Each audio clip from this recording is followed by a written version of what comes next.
Having Mr. Romney in this debate is important for a few different reasons. Number one, it puts him alongside candidates like Rick Santorum and Michelle Bachmann, so you can really size up the whole field.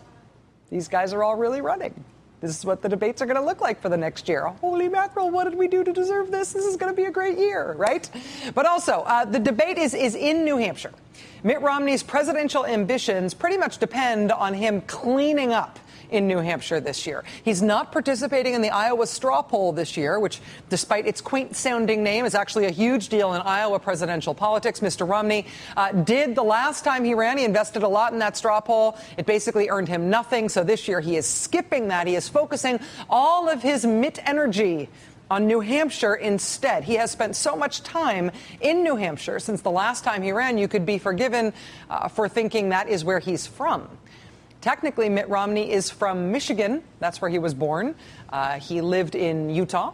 He was, of course, the governor of Massachusetts. But as far as New Hampshire goes, Mitt Romney just had one of his vacation homes there. But in his effort to shed his Massachusetts reputation, Mitt Romney sold his home in Massachusetts in April 2009. The Romneys sold the Massachusetts home for $3.5 million.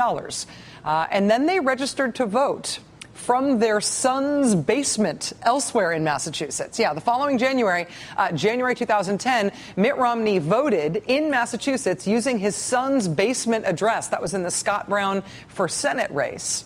And that vote, according to this guy, according to Fred Karger, amounts to voter fraud on Mitt Romney's part. Fred Karger is also running for the Republican presidential nomination.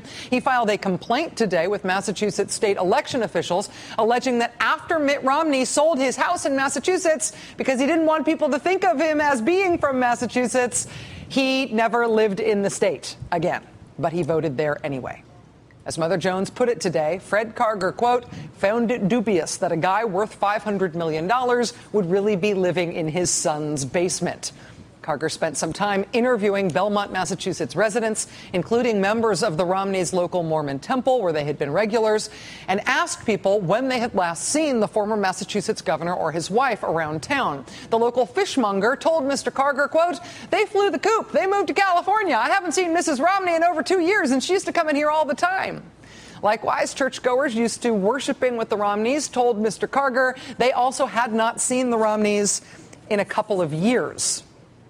Whether or not the Fred Karger, Mitt Romney voter fraud allegations have merit, whether or not Mr. Romney really did still live in Massachusetts as of this past January when he voted there using his son's address. The fact is that Massachusetts is where Mitt Romney was governor, and that is how most people think of him. That is the shorthand for introducing him, former Massachusetts governor Mitt Romney.